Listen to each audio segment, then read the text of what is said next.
وهو بالمؤمنين رؤوف رحيم. أما بعد، أعوذ بالله من الشيطان الرجيم. بسم الله الرحمن الرحيم. ولا تقولوا لمن يقتل في سبيل الله أموات بل أحياء ولكن لا تشعرون. وقال تبارك وتعالى في القرآن المجيد في مقام آخر: ولا تحسبن الذين قتلوا في سبيل الله أمواتا بل أحياء عند ربهم يرزقون. صدق الله مولانا العظيم. صدر محترم، معزز و محترم علماء کرام، برادران دین و ملت، ماہانہ درس قرآن و حدیث کی مبارک محفل ماہ محرم الحرام شریف میں منعقد ہو رہی ہے. جیسا کہ مجھ سے قبل الحاج ملک محمد امین صاحب قادری نے آپ کو بتایا کہ نیا اسلامی سال سن 1445 ہجری شروع ہے اور اسلامی سال کا پہلا مہینہ محرم الحرام جو ہے اس کا دوسرا عشرہ جا رہا ہے. بغیر کسی تمہیدی گفتگو کے آپ سب جانتے ہیں کہ محرم شریف کی 10 تاریخ اسلام میں بڑی ہی اہمیت کی حامل ہے. اس دن ایک ایسا عظیم سانحہ اور حادثہ سن 61 ہجری میں جمعۃ المبارک کے دن 10 محرم کو پیش آیا تھا. یہ واقعہ تاریخ اسلام میں واقعہ کربلا کے نام سے جانا اور پہچانا جاتا ہے، اور اس کو ایک اور عنوان بھی ہم پہچانتے ہیں کہ شہادت سیدنا امام حسین رضی اللہ تعالیٰ عنہ. یہ بھی ایک مبارک عنوان ہے محرم شریف کی 10 تاریخ کا. نبی کریم علیہ الصلاۃ والسلام نے جب اس دنیا سے پردہ فرمایا، حضور کا انتقال ہوا، وصال باکمال ہوا، اس وقت حضرت سیدنا امام حسین رضی اللہ عنہ کی عمر مبارک کم و بیش 7 برس تھی، اور حضور کے وصال شریف کے 50 سال بعد واقعہ کربلا پیش آیا. سن 11 ہجری میں نبی کریم علیہ السلام کا وصال ہوا، اور سن 61 ہجری میں ٹھیک 50 سال بعد، نصف صدی بعد، ملک عراق کے مشہور شہر کوفہ کے قریب ایک مقام ہے جس کا نام کربلا ہے. اور تاریخ اسلام میں اس جگہ کا دوسرا نام بھی ذکر کیا گیا.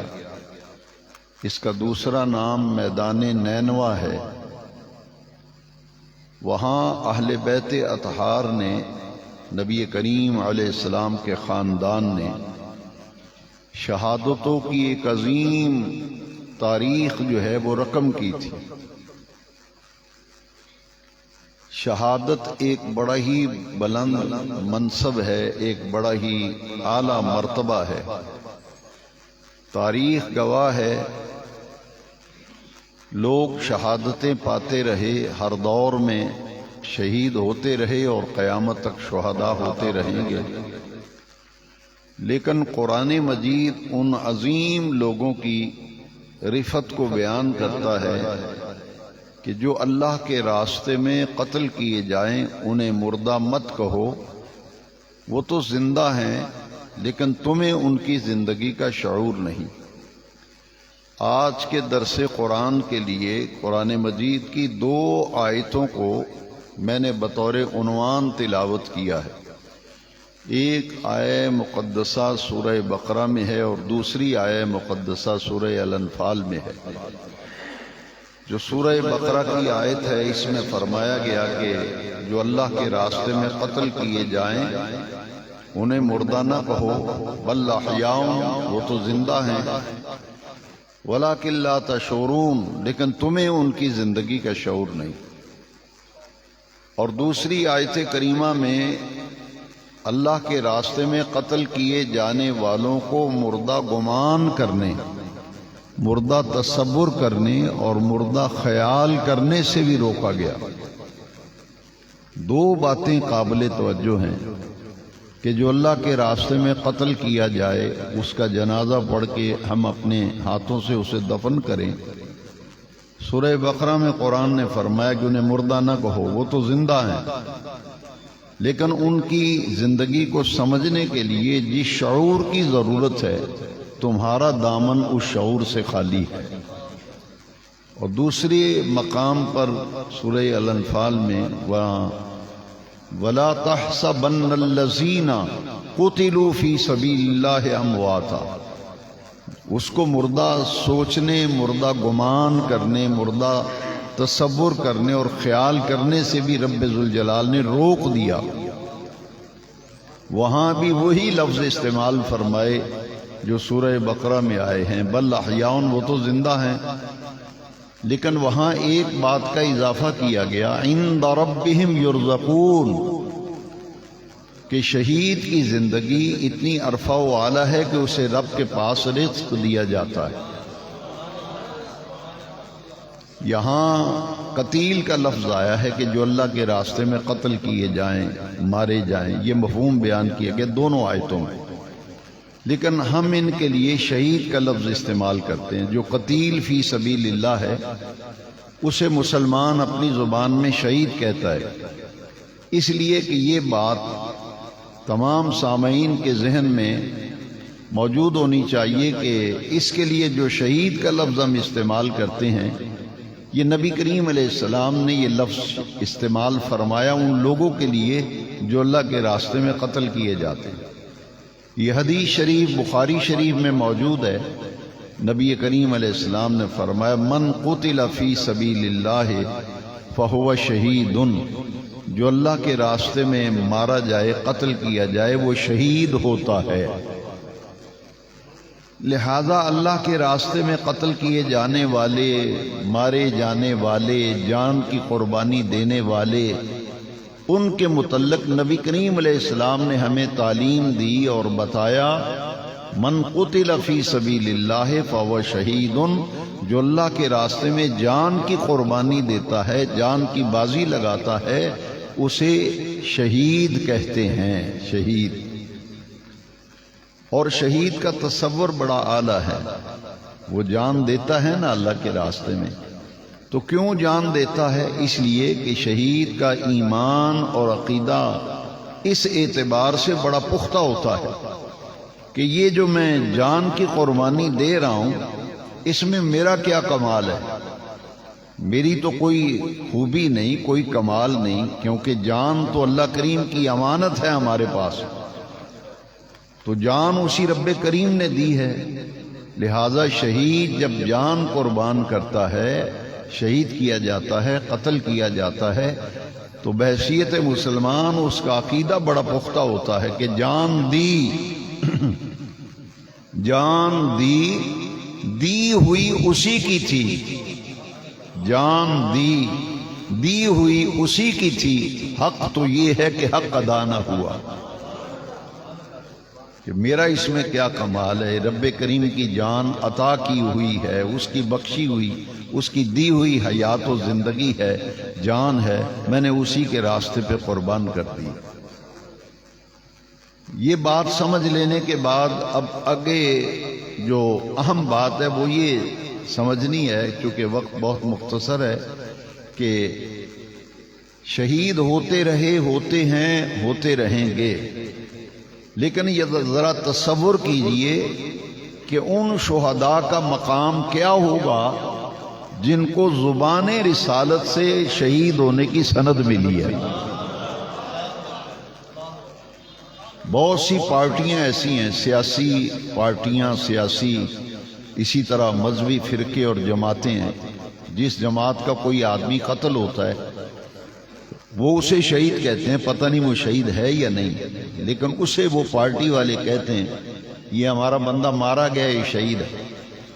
اسی طرح جو مذہبی فرقے ہیں، پارٹیاں ہیں مذہبی، ان میں جو قتل ہوتا ہے وہ پتہ نہیں اللہ کے نزدیک شہید ہے یا نہیں، لیکن پارٹی والے، جماعت والے اسے شہید کہتے ہیں۔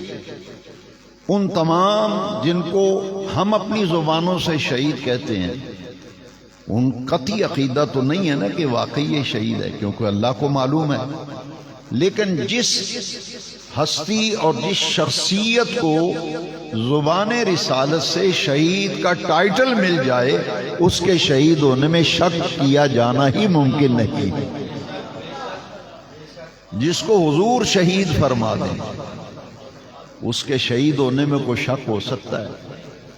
میں اپنی اس بات کو اور واضح کرنے کے لیے قرآن مجید کی 2 آیتوں پر میں نے تفسیری نکات عرض کیے۔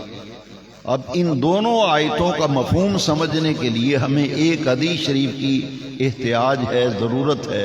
میں آپ کو وہ حدیث شریف سناتا ہوں کہ جن کو زبان رسالت سے شہید کا ٹائٹل اور لقب ملا، شہادت ابھی ہوئی نہیں، شہادت بعد میں ہونی ہے، لیکن آمنہ کے لال ان کی شہادت کی پہلے ہی ان کو خبر دے رہے ہیں جنہوں نے اپنی جان کا نذرانہ دینا ہے۔ قتل بعد میں ہونا ہے، شہادت بعد میں ہونی ہے۔ حضور ان کے سامنے کھڑے ہو کر ان کو بتا رہے ہیں، خبر بھی دے رہے ہیں، اطلاع بھی دے رہے ہیں، اور ان کے لیے شہید کا لفظ بھی استعمال کر رہے ہیں۔ اس سلسلے میں ایک بڑی مشہور و معروف حدیث ہے کہ مدینہ منورہ میں جبل احد، یہ وہ عظیم المرتبت پہاڑ ہے جس کو نبی کریم علیہ السلام نے فرمایا ہوا جبل یحبنی واحبہ، یہ بڑا عظیم پہاڑ ہے۔ حضور نے فرمایا کہ جبل احد مجھ سے محبت کرتا ہے، میں جبل احد سے محبت کرتا ہوں۔ فاروق آباد والوں، اس سے پتہ یہ چلا کہ جمادات بھی حضور سے محبت کرتے ہیں۔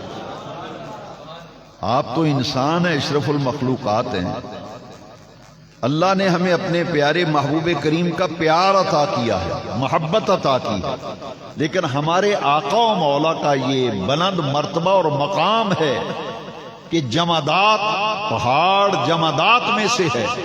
حضور نے فرمایا دنیا والو، جبل احد مجھ سے محبت کرتا ہے، میں احد پہاڑ سے محبت کرتا ہوں۔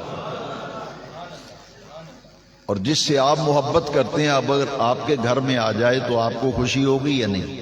آپ پھولے نہیں سمائیں گے کہ میرا محبوب آ گیا جس سے میں محبت کرتا ہوں، وہ میرے گھر آیا، جس کا دل میرے دل میں پیار ہے، جس کا میرے دل میں محبت ہے، پیار ہے، احترام ہے، وہ میرے گھر آیا ہے۔ بے عین ہی، بلا تشبیہ و بلا مثال حضور جبل احد پہ تشریف لے گئے، اور حضور کے ساتھ کون ہیں؟ سیدنا ابو بکر صدیق رضی اللہ عنہ، سیدنا عمر فاروق اعظم رضی اللہ عنہ، سیدنا عثمان غنی ذی النورین رضی اللہ عنہ، یہ حضور کے ساتھ جبل احد کے اوپر چڑھے۔ جیسے ہی حضور جبل احد پہ تشریف لے گئے، تھوڑا سا اوپر حضور چڑھے، ساتھ ابو بکر صدیق، عمر فاروق اعظم، عثمان غنی ذی النورین، تو احد پہاڑ جو ہے وہ حرکت کرنے لگا، جنبش کرنے لگا۔ اب احد پہاڑ حرکت میں کیوں آیا؟ مولانا رومی فرماتے ہیں کہ اصل میں وہ خوشی سے جھوم رہا تھا۔ جبل احد اپنے مقدر پہ ناز کر رہا تھا، وارے میرے مقدر، میرے آقا حضور جمادات کے بھی نبی ہیں، حضور جمادات کے بھی نبی ہیں، تو جبل احد تو مسکرا رہا تھا، خوش ہو رہا تھا، وجد کر رہا تھا، بارے میرے مقدر، میرے آقا و مولا نے قدم رنجا فرمایا، حضور میرے گھر تشریف لائے ہیں، اپنے قدوم میمنت لزوم سے میرے نبی پاک نے مجھے سرفراز فرمایا، اس لیے ذرا حرکت میں آیا۔ اب یہ حدیث شریف کا حصہ بڑے غور سے سنیے، وہ خوشی سے جھوم رہا ہے تو نبی کریم علیہ السلام نے اپنے دائیں پاؤں مبارک کی، پائے اقدس کی، حضور نے جبل احد کو ٹھوکر ماری، اور ٹھوکر مار کر میرے آقا نے فرمایا اثبت احد اثبت احد فانما علیک نبی وصدیق وشہیدان، اے احد پہاڑ ٹھہر جا، جم جا، رک جا، تجھ پر ایک اللہ کا نبی ہے، ایک صدیق ہے، 2 شہید کھڑے ہیں۔ اب بات سمجھنا آسان ہو گیا، میں تھوڑا سا آگے بڑھنا چاہتا ہوں۔ حضرت عمر، حضرت عثمان، شہیدان تثنیہ، 2 شہید، ایک نبی، ایک صدیق اور 2 شہید۔ وہ کون ہے؟ حضرت عمر فاروق اعظم، حضرت عثمان غنی۔ بہت سی غلط فہمیوں کا ازالہ ہو گیا۔ امام عادل، امام راشد فاروق اعظم کا مقام اور مرتبہ، سیدنا عثمان غنی جامع قرآن کا مرتبہ حضور کی زبان سے بیان کیا جا رہا ہے۔ بھئی شہید بعد میں ہونا ہے، ابھی تو شہید ہوئے نہیں، حضور کی معیت میں جبل احد میں ہیں، میرے آقا ان کی شہادت کی خبر بھی اور اطلاع بھی پہلے دے رہے ہیں اور بتا رہے ہیں کہ دنیا والوں، یہ میرے 2 عظیم ساتھی میرے بعد شہید کیے جائیں گے۔ تو یہ وہ 2 شخصیات ہیں جن کو زبان رسالت سے شہید ہونے کی خبر بھی ملی، اطلاع بھی ملی، اور شہید کا لقب بھی انہیں ڈائریکٹ اور بلا واسطہ رسالت مآب صلی اللہ علیہ وسلم نے انہیں شہید کا لقب دیا۔ اور بہت سے شہید ہیں جن کی شہادت کی خبر حضور نے دی۔ مولا علی کرم اللہ تعالی وجہ، اگر یہ نہ بیان کیا جائے تو اپنے موضوع سے ناانصافی ہوگی۔ یہ غور سے سننے والی باتیں ہیں۔ میرے آقا کریم نے فرمایا، مولا علی کرم اللہ تعالی وجہ الکریم، جن کو حضور نے شہادت کی خبر کن الفاظ سے دی؟ نبی کریم علیہ السلام نے فرمایا کہ اے علی، میں دیکھ رہا ہوں تجھے شہید کیا جائے گا، اور تیری استعارے میں حضور نے بات کی، فرمایا تم علی، تمہاری داڑھی کو خون سے رنگین کیا جائے گا، رنگین کیا جائے گا۔ یہ شہادت کی خبر حضور نے مولا علی کو بھی دی، اور یہی وجہ ہے کہ جب آپ 21 رمضان المبارک کو کوفہ کی جامع مسجد میں شہید کیے گئے تو صحابہ کہتے ہیں اللہ کی عزت کی قسم، ہم نے وہی علامت دیکھی جو آمنہ کے لال نے بتائی تھی۔ مولا علی جب شہید ہوئے، آپ کی پوری داڑھی مبارک، کیونکہ چوٹ آپ کے سر اقدس پہ آئی تھی اور اتنا خون بہا کہ آپ کی پوری داڑھی مبارک جو ہے وہ خون آلود ہو گئی تھی۔ ان کو بھی زبان رسالت سے شہادت کی خبر، اور ان میں جس ہستی پاک کا میں خاص طور پر آج ذکر کرنا چاہ رہا ہوں، اس عظیم المرتبت شخصیت و ہستی اور ذات اقدس کو دنیا حسین ابن علی کے نام سے جانتی اور پہچانتی ہے۔ اب دیکھیے کہ ہم کتنا ستم کرتے ہیں اپنے اسلاف سے، اپنے اقابر سے۔ کئی لوگوں کو ان کے لیے لفظ امام استعمال کرنے سے بڑی انہیں کچھ تکلیف سی محسوس ہوتی ہے۔ وہ کہتے ہیں، اگر وہ آج کل میں دیکھ رہا ہوں ایک شخص پورا زور لگا رہا ہے، وہ کہتا ہے حضرت حسین، حضرت حسین، حضرت حسین، تاکہ میں نے کہا تیرے بدبخت کے کہنے سے ان سے لفظ امام ہٹ جائے گا؟ تو جتنا مرضی زور لگا لے، یہ تو ان کے لیے لفظ جو ہے یہ تو صدیوں سے استعمال ہو رہا ہے، صدیوں سے استعمال ہو رہا ہے، اور میرے سیدی اعلیٰ حضرت امام شاہ احمد رضا خان صدر الافاضل مولانا سید نعیم الدین مراد آبادی نے پوری تاریخ کربلا سوانح کربلا کے نام سے لکھی ہے۔ اور مجھے حیرت ہے ان لوگوں پہ کہ جو ہم مسلک ہونے کا دعویٰ بھی کرتے ہیں اور کہتے ہیں جی ہمیں تو کربلا کے بارے میں کوئی صحیح روایت ملی نہیں ہے۔ میں نے کہا تم نے صدر الافاضل کی کتاب کم از کم مولانا نعیم الدین مراد آبادی جو اعلیٰ کے خلیفہ بھی ہیں، سید ہیں، انہوں نے سوانح کربلا کے نام سے کربلا کے واقعات کو بڑی احتیاط کے ساتھ اور تاریخی حوالوں سے اپنی کتاب کے اندر انہیں سمو دیا۔ اور میں یہ کہا کرتا ہوں کہ اگر یہ اپنے مسجد جہاں وہ حضرت خطیب ہیں قبلہ اپنی ممبر پہ بیٹھ کے وہ سوانح کربلا ہی سنا دیں تو پھر لوگوں کی آنکھیں کھل جائیں کہ یوں کہا کرتے ہیں سنی داستان اہل بیت، یوں کہا کرتے ہیں سنی داستان اہل بیت۔ حضرت سیدنا امام حسین، آپ کی شخصیت کو پہچاننے کی ضرورت ہے، آپ کا مقام سمجھنے کی ضرورت ہے۔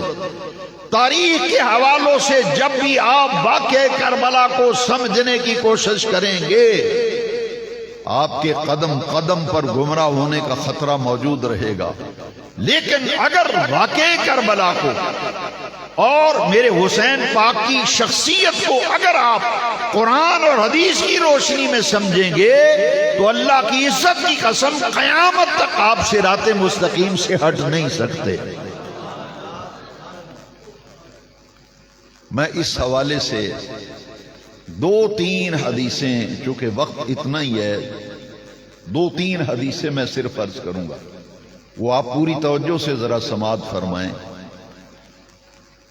اور یہ حدیث شریف بڑے غور سے سننے والی ہے، جامع ترمذی میں ہے کہ نبی کریم علیہ السلام عشاء کی نماز پڑھا رہے تھے۔ حضور عشاء کی نماز پڑھا رہے ہیں اور نماز کے اندر دوسری رکعت میں اتنا لمبا سجدہ ہو گیا، اتنا لمبا سجدہ ہو گیا کہ صحابہ کہتے ہیں ہمیں گمان ہوا کہ شاید آقا دو جہاں کی روح مبارک پرواز کر گئی ہے، کیونکہ حضور نے سجدہ تو کبھی لمبا فرمائی نہیں، اتنا آج بہت طویل سجدہ ہو گیا۔ حضرت عبداللہ بن مسعود رضی اللہ عنہ، جامع ترمذی پڑھ رہا ہوں، فرماتے ہیں میں نے کہا کہ حضور وصال فرما گئے ہیں سجدے کی حالت میں، تبھی کافی لمبا سجدہ ہو گیا، حضور ساری نہیں اٹھا رہے۔ فرماتے ہیں میں نے یوں سار اٹھا کے یوں کر کے دیکھا، حضور سجدے میں تھے، سیدنا امام حسن اور امام حسین عین سجدے کی حالت میں حضور کے اوپر بیٹھے ہوئے ہیں۔ فرماتے ہیں میں سمجھ گیا کہ ان کی خاطر حضور نے سجدہ طویل کیا۔ یہ سجدہ طویل کیوں ہوا یہ نقطہ بھی سمجھ لیں۔ اگر آپ کا نواسہ، یہ تو حضور کے نواسے ہیں نا، لوگوں نے فرق نہیں سمجھا، آپ کا نواسہ سجدے کی حالت میں آپ کے اوپر بیٹھ جائے، آپ اس لیے سجدہ لمبا کر دیں کہ میرا دوترا نواسہ گر نہ جائے، اس ذہن سے اگر آپ سجدہ طویل کریں گے تو آپ کی نماز ٹوٹ جائے گی، آپ کی نماز فاسد ہو جائے گی۔ میں آپ سے پوچھتا ہوں کیا آقا کی نماز بھی فاسد ہوئی ہے؟ کیوں نہیں ہوئی؟ بس دیکھیے، پھر جبریل آئے، دوران نماز جبریل آئے اور آ کر میرے آقا کریم سے عرض کی یا رسول اللہ، رب جلیل کا حکم ہے جب تک حسین اور حسن خود نیچے نہ اتر جائیں آپ نے سجدے سے سر نہیں اٹھانا۔ وما ينطق عن الهوى ان هو الا وحی یوحی۔ اب اگلی حدیث کا حصہ بڑا ہی پر لطف ہے، ہر حدیث ہی بڑی پر لطف ہے، لیکن اس اعتبار سے کہ کم از کم میں جب حدیث شریف یہ پڑھتا ہوں ایک تو تسکین قلبی حاصل ہوتی ہے، دوسرا اعتقاد بڑا پختہ ہوتا ہے۔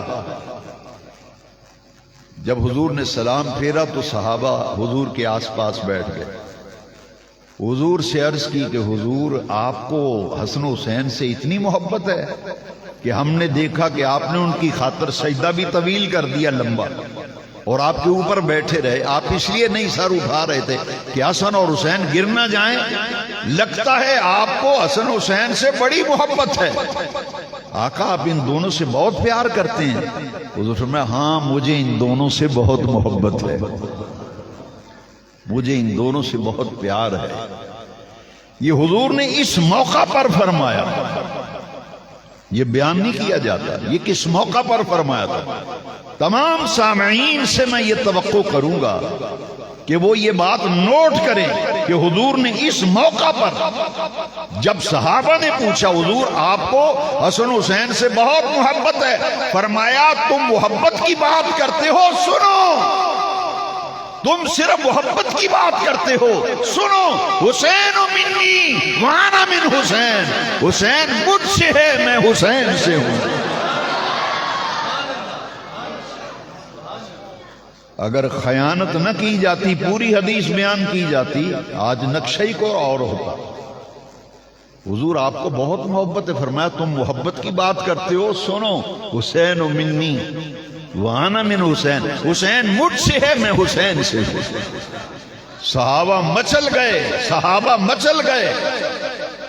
کیا مقام ہے سیدنا امام حسن مجتبی کا, امام حسین شہید کربلا کا, کہ آمنہ کے لال فرماتے ہیں. ابھی حدیث مکمل بھی سرکار نے فرمایا سنو تم محبت کی بات کرتے ہو, مجھے ان دونوں سے بہت محبت ہے.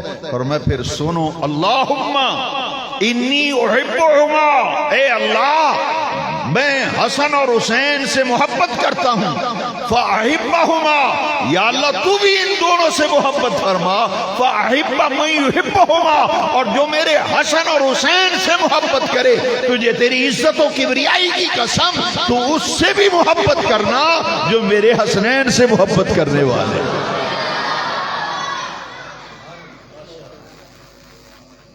اب یہ حدیث ہو گئی مکمل.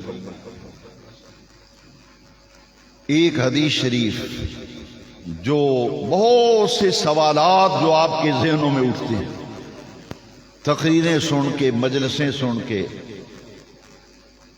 اور انٹرنیٹ پہ کلپ دیکھ کے, رنگ برنگے مولویوں کی اور واعظین اور مقررین کی باتیں سن سن کے اگر کوئی گرد و غبار اڑ کر آپ کے ذہن اور دل پہ آیا ہے تو آج صاف کر لو. ذہن اور دل سے وہ گرد و غبار حضور کی اہل بیت کے بارے میں خدا نخواستہ اگر پیدا ہو گیا تو اس کو آج دور کر لو. اور میں چیلنج سے کہتا ہوں کہ اس حدیث پر اگر کوئی بات کرنا چاہے, جب تک میری زندگی ہے میں تیار ہوں میرے ساتھ اس حدیث پہ بیٹھ کے بات کر لو.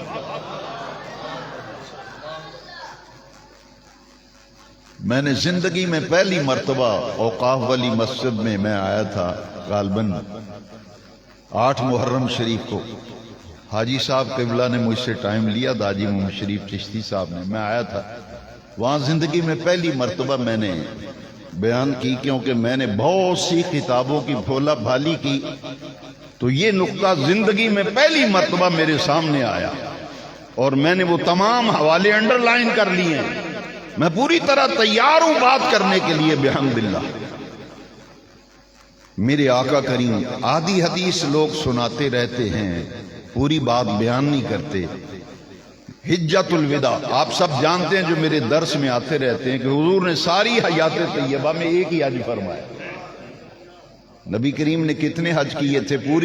پوری حیات طیبہ ایک ہی حج کیا تھا جس کا نام ہے حجت الوداع. حجت الوداع سے حضور واپس آ رہے تھے نا, تو غدیر خم کا موقع جو ہے اس پر حضور نے 1.25 لاکھ صحابہ کو جمع کیا. فرمایا جاؤ سب کو کہو جو میرے ساتھ 1.25 لاکھ جان نثار صحابہ حج کرنے آئے ہیں, حج سے واپسی پر حضور نے یہاں قیام فرمایا. مکہ مکرمہ مدینہ منورہ کے درمیان میں جگہ ہے. فرمایا 1.25 لاکھ جان نثارو آ جاؤ, آج محمد تم سے ایک بات کہنا چاہتا ہے صلی اللہ علیہ وسلم, صلی اللہ علیہ وسلم. صحابہ جمع ہو گئے. حضور نے فرمایا انی تارک فیکم ثقلین, تمہارے درمیان میں 2 بڑی بھاری چیزیں بڑی گرا مایا چیزیں، بڑی قیمتی چیزیں، بڑی وزنی چیزیں، دو چیزیں تم میں چھوڑ کے جا رہا ہوں۔ اس میں حضور نے اپنے وصال کی بھی اطلاع دے دی کہ میں زیادہ دیر تمہارے درمیان نہیں ٹھہروں گا۔ ذی الحجہ میں حج سے واپسی پر حضور نے یہ خطبہ دیا، اور اسی اگلا ربیع الاول شریف، محرم شریف کا چاند نظر آیا، پھر سفر، پھر ربیع الاول، حضور کا وصال ہو گیا سن 11 ہجری۔ حضور نے فرمایا دو بڑی بھاری چیزیں، یعنی قدر و قیمت کے اعتبار سے، قدر و منزلت کے اعتبار سے، رفعت شان کے اعتبار سے دو بڑی بھاری چیزیں تم میں چھوڑ کے جا رہا ہوں۔ جب تک ان دونوں چیزوں کے ساتھ تم وابستہ رہو گے، لن تضلوا بعدی، میرے بعد ہرگز گمراہ نہیں ہوگے، ہرگز گمراہ نہیں ہوگے۔ وہ دو چیزیں فرمایا، کتاب اللہ، کتاب اللہ، ایک اللہ کا قرآن ہے، وَعِطْرَتِي، اور ایک میرے اہل بیت ہیں۔ کتاب اللہ وَعِطْرَتِي، اتنی حدیث میں بچپن سے سنتا رہا، آپ بھی سنتے رہے، مگر باب و مناقب اہل بیت مشکات شریف میں سیاہ کے اندر، دیگر کتب حدیث کے اندر حوالہ انڈر لائن ہے۔ میرے آقا نے فرمایا، دوسری حدیث شریف کے لفظ سنیے، فرمایا کتاب اللہ، اذکرکم اللہ فی اہل بیتی، اذکرکم اللہ فی اہل بیتی، اور دیکھنا میرے اہل بیت کے معاملے میں اللہ سے ڈرتے رہنا۔ اذکرکم اللہ فی اہل بیت، میرے اہل بیت کے معاملے میں اللہ سے ڈرتے رہنا۔ یہی لفظ صحابہ کے لیے استعمال کیا۔ دیکھیے یہ ہے عقیدہ اہل سنت۔ حضور نے فرمایا اللہ اللہ اللہ اللہ فی اصحابی، میرے صحابہ کے معاملے میں اللہ سے ڈرتے رہنا۔ لا تسبوا اصحابی، میرے اصحابہ کو برا بھلا مت کہنا، ڈرتے رہنا اللہ سے میرے صحابہ کے بارے میں۔ یہی لفظ یہاں استعمال فرمایا، اذکرکم اللہ، فرمایا یاد رکھنا، یاد رکھنا، میرے اہل بیت کے معاملے میں اللہ سے ڈرتے رہنا، ان کی محبت دل میں رکھنا، اس معاملے میں اللہ سے ڈرنا۔ جو خاص نقطہ عرض کرنا چاہتا ہوں وہ یہ ہے کہ اس حدیث میں، یہ بڑے غور سے سنیں، اس حدیث میں کتاب اللہ کا لفظ ایک مرتبہ فرمایا، کتاب اللہ کا لفظ ایک مرتبہ فرمایا۔ منڈی فاروق آباد والو، اللہ کی عزت کی قسم، کتاب اللہ تو ایک مرتبہ فرمایا، لیکن اذکرکم اللہ فی اہل بیتی 3 مرتبہ فرمایا، 3 مرتبہ فرمایا۔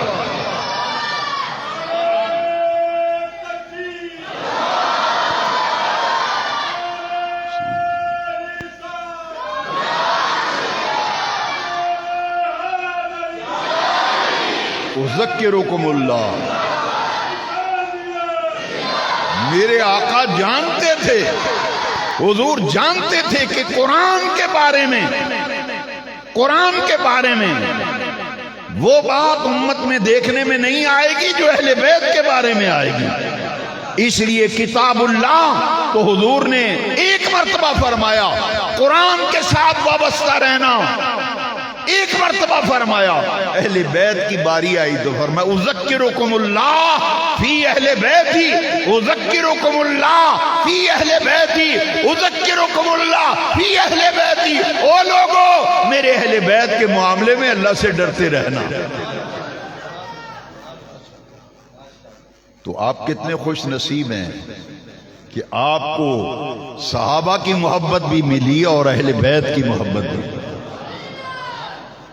اس حدیث پہ میں ختم کر رہا ہوں کہ جس کو زبان رسالت سے شہید کہا گیا، جن کو مولا علی کو شہادت کی خبر دی، سیدنا عمر فاروق اعظم، عثمان غنی، قبل اس کے میں حدیث سنا کے درس مکمل کروں، میں آپ سے کہنا چاہتا ہوں کہ میں جب ان تمام شہداء کی تاریخ کا مطالعہ کرتا ہوں، ان کی شہادتوں کو پڑھتا ہوں، کوئی قرآن پڑھتے ہوئے شہید ہو رہا ہے، کوئی نماز پڑھتے ہوئے شہید ہو رہا ہے۔ یہ امت قرآن سے بھی دور ہو گئی، یہ امت نماز سے بھی دور ہو گئی۔ وہ گھر میں شادی ہو تو ہماری نمازوں پہ نمازیں قضا، ڈیلیوری کیس آ جائے پورا گھر نماز نہیں پڑھتا، کہتے جی وقت نہیں ملا۔ حضور کے غلام ذرا تصور کرنا، 72 لاشیں پڑی ہوئی ہیں، 72 لاشیں کربلا میں، 72 جنازے کربلا میں پڑے ہیں، اور امام علی وقار، امام عرش مقام سیدنا امام حسین شہادت پاتے ہیں تو نماز کے اہم ترین رکن سجدے میں شہادت پا رہے ہیں۔ عثمان غنی شہید ہوئے تو قرآن پڑھتے ہوئے، عثمان غنی شہید ہوئے تو عثمان قرآن پڑھتے ہوئے شہید ہوئے۔ میرے سخی لجپال حسین پاک نے عثمان غنی شہادت کے وقت قرآن پڑھ رہے ہیں، واہ حسین تو نے شہادت کے بعد کوفے کے بازار میں نیزے کی نوک پر اللہ کا قرآن پڑھ کے سنایا۔ حضرت فاروق اعظم شہید محراب نبوی، شہید محراب، او دنیا والو، عمر فاروق اعظم نبی کریم کے محراب میں حضور کے مصلی پر، حضور کی مسجد میں نماز فجر کے لیے امامت کرانے کے لیے تکبیر تحریمہ کہنے والے ہیں، صفے درست کرا رہے ہیں، این نماز کی تیاری میں ہے کہ فاروق اعظم پر خود کش قاتلانہ حملہ ہوا اور آپ کو شہید کیا گیا۔ مولا علی شیر خدا فجر کی نماز کے لیے اللہ کے گھر میں شہید ہو رہے ہیں۔ ان ہستیوں کو قرآن سے کتنی محبت تھی، نماز سے کتنی۔ حسین وہ دنیا کی عظیم ترین ہستی ہے، دین کا بادشاہ ہے، دین کا شہزادہ ہے، حضرت امام جن کی شہادت کی خبر ڈائریکٹ بلا واسطہ اور براہ راست آمنہ کے لال نے، حضور کی گود میں حسین ہے، حضور کی آنکھوں میں آنسو ہیں، حضور کی چچی صاحبہ آ گئی ام فضل، کہا یا رسول اللہ گود میں حسین بیٹھے ہیں اور آپ کی آنکھوں میں آنسو ہیں، حضور خیر تو ہے، کیا پریشانی ہے؟ آپ فرمایا اتانی جبرائیل، میرے پاس جبریل آیا ہے، فاخبرنی، جبریل نے مجھے اللہ کا پیغام دیا ہے، ان امتی ستقتل ابنی ھذا، میری امت میرے اس بیٹے حسین کو کربلا میں شہید کر دے گی۔ جن کی شہادت کی خبر حضور نے دی، شہادت کی خبر دے کر فرمایا اللہم آت الحسین صبرا واجرا، اللہ میرا حسین جب شہید ہو رہا ہو میرے حسین کو صبر بھی دینا، میرے حسین کو اجر بھی دینا۔ تاجدار کربلا، سلطان کربلا، سید الشہداء کربلا، راقب دوش مصطفیٰ، شہزادہ گلگو کبا، جنت کے جوانوں کے سردار، الحسن والحسین سیدہ شباب اہل الجنہ، یہ حسن پاک حسین پاک جنت کے جوانوں کے سردار ہیں، ان کی اماں جان زہرا پاک جنت کی تمام عورتوں کی سردار ہے۔ یہ گھرانہ بڑا عظیم ہے اہل بیت، جب تک یہ دنیا قائم رہے گی کائنات کا ذرہ ذرہ کہتا رہے گا میرا سلام عقیدت ہو، میرا سلام عقیدت ہو اس گھرانے کو حسین پال کر دیا جس نے زمانے کو۔ اللہ ہمیں اہل بیت کی محبت میں زندہ رکھ، اہل بیت کی محبت میں دنیا سے جائیں۔ اللہ تعالیٰ ہمارے بھائی اصغر صاحب، ان کا بیٹا بیمار ہے، اللہ تعالیٰ نبی کریم علیہ السلام کے لعاب دان شریف کے صدقے اللہ ہمارے بھائی محمد اصغر صاحب کے بیٹے کو جلد سے جلد مکمل صحت یابی عطا فرما۔ میرے محترم جناب شہزاد صاحب تشریف لائے ہیں۔ پچھلے دنوں ان کے والد گرامی انتقال کر گئے، میں جنازے میں بھی حاضر ہوا تھا۔